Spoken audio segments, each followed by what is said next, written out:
जय गुरुदेव। जय हो बाबा अनीप करोली महाराज की जय। साथियों नमस्कार, स्वागत है आप सभी का आपके अपने YouTube चैनल पर। आज हम चर्चा करेंगे एक ऐसे भक्त की जिनका नाम पूर्णानंद तिवारी था और बाबा जी के वो परम भक्त थे और कैंची धाम में ही पूर्णानंद तिवारी जी रहा करते थे। कुछ समय बाद उनकी पत्नी बीमार हो गई थी और किस तरह से बाबा जी ने भविष्यवाणी की कि उनकी पत्नी को 2 बच्चे और होंगे और किस तरह से ये सारी चीज़ें हुई और कैसे सब कुछ संभव हो पाया और बच्चे तो हुए पर बच्चे किस स्थिति में हुए, इसके बारे में आज हम बाबा जी के चमत्कारिक वर्णन के बारे में, चमत्कारिक प्रसंग के बारे में आज बात करेंगे। बने रहिएगा हमारे साथ, वीडियो के लास्ट तक समझिएगा इस प्रसंग को, इस प्रसंग की गहराई को कि किस तरह से बाबा जी महाराज अपने भक्तों को पहले से ही चेता देते थे, पहले से ही बता देते थे कि तुम्हारे साथ क्या होने वाला है, पर समझना मुश्किल हो जाता है क्योंकि बाबा जी जिस तरह से बोलते थे हर कोई उस चीज़ को समझ पाए ये संभव नहीं है। तो बढ़ते हैं आज के प्रसंग में, बने रहिएगा हमारे साथ हमारी वीडियो में लास्ट तक। तो करते हैं शुरू आज का प्रसंग बाबा जी का नाम लेकर। जय गुरुदेव, जय हो बाबा नीप करोली महाराज की, जय हो कंबल वाले बाबा की। बाबा के अनेकों अनेक नाम है और इन नामों को जितनी बार ले लें उतनी बार आनंद की अनुभूति होती है।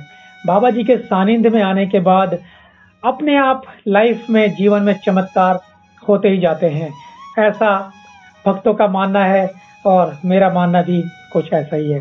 तो बढ़ते हैं आज के प्रसंग में, बने रहिएगा हमारे साथ में। कैंची धाम के निवासी जो थे श्री पूर्णानंद तिवारी जी, वो महाराज जी के परम भक्त थे, जैसा कि हमने आपको बताया ही है। उनकी पत्नी सख्त बीमार हो जाती हैं और उनका स्वास्थ्य लगातार गिरता जा रहा था। यह बात लगभग 1971 की है। एक दिन पूर्णानंद तिवारी जी महाराज जी के पास गए और देखा कि महाराज जी अपनी कुटिया में खिड़की की ओर मुंह किए अकेले बैठे हुए हैं। लगभग सूर्यास्त हो चुका था और तिवारी जी को अपनी पत्नी की गंभीर स्वास्थ्य की चिंता सता रही थी। और तिवारी जी जब महाराज जी के कमरे में घुसे, उन्हें प्रणाम किया और उसके बाद तख्त के पास जमीन पर ही जाकर बैठ गए। कुछ समय तक ना ही बाबा ने कुछ कहा और ना ही तिवारी जी ने, क्योंकि बाबा जी तो शायद समझ ही गए होंगे कि तिवारी जी की पत्नी बीमार है और पूर्णानंद तिवारी जी को पता ही था कि मेरी पत्नी बीमार है और वो इस अवस्था में है कि शायद ठीक भी ना हो। पर होता क्या है, फिर अचानक कुछ समय के बाद बाबा जी ने तिवारी जी की तरफ मुंह किया और बोले, तिवारी अभी 2 बच्चे और होने हैं। इतना बोलने के बाद बाबा ने खिड़की की ओर अपना मुंह कर शांत बैठ गए। अब इस खिड़की की ओर मुंह कर शांत बैठने का मतलब समझ में नहीं आया पूर्णानंद तिवारी जी को कि क्या बात है। और जब बाबा जी ने कहा कि अभी 2 बच्चे और होने हैं, तो सोचने लगे कि इस बीमारी की अवस्था में बाबा जी ने अजीब सी बात कैसे कह दी। मेरी पत्नी तो मरने के कगार पर है और बाबा जी कह रहे हैं कि अभी 2 बच्चे और होने वाले हैं। फिर अचानक उनके मन में बात आई कि इसका मतलब तो यह है कि मेरी पत्नी अभी नहीं मरेगी। मन को कुछ शांति तो मिली, पर घर में जब कोई बीमार हो तो शांति कैसे मिले। तो बाबा जी को तिवारी जी ने नमन किया और घर वापस लौट आए। वो घर तो लौट आए पर घर पहुंचकर उनके दिमाग में सोच विचार होते रहे। बोले कि पत्नी तो बूढ़ी हो रही है, यदि बच्चे हुए भी तो वह उस कष्ट को सहन नहीं कर पाएगी। अचानक विचार आया कि बच्चे होना तो अच्छी बात है, लेकिन अचानक अपनी बात कहकर बाबा मौन क्यों हो गए। जैसा कि मैंने आपको बताया कि बाबा जी अपनी बात कह देते थे पर उसको समझ पाना हर किसी के बस की बात नहीं होता था। बाबा जी महाराज कभी भी आपके स्वप्न में अगर आते हैं, आपको कुछ बोलते हैं तो शायद आप ना समझ पाए, परंतु अगर आप समझ जाते हैं तो आप बहुत ही भाग्यशाली होते हैं। तो चलते हैं, आगे बढ़ते हैं।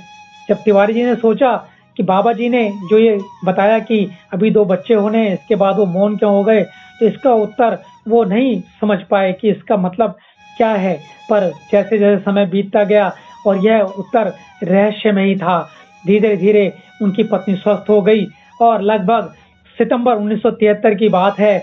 उस समय जिस समय महाराज जी ने महासमाधि ले ली थी, उसी वर्ष तिवारी जी की पत्नी को 2 जुड़वा बच्चे होते हैं। एक नहीं, 2 जुड़वा बच्चे होते हैं, जैसा कि महाराज जी ने कहा वैसा ही होता है। परंतु जैसे बाबा जी ने मुंह मोड़ा था, दुर्भाग्य की बात यह होती है कि दोनों बच्चे बहुत ही खूबसूरत थे। अब आपने बोला दुर्भाग्य है और खूबसूरत भी बोला, तो दुर्भाग्य कहाँ से, यह तो सौभाग्य हो गया। परंतु मित्रों, दोस्तों, वो दोनों बच्चे मरे हुए मिले।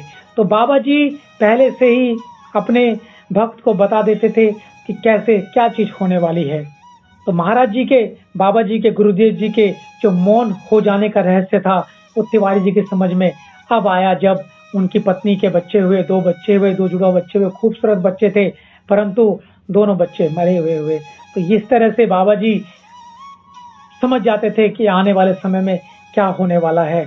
आशा करते हैं आपको आज का ये प्रसंग अत्यंत ही पसंद आया होगा और आप वीडियो को लाइक कर रहे हैं, बहुत देख रहे हैं, हमारे प्रसंग को अच्छे से सुन रहे हैं।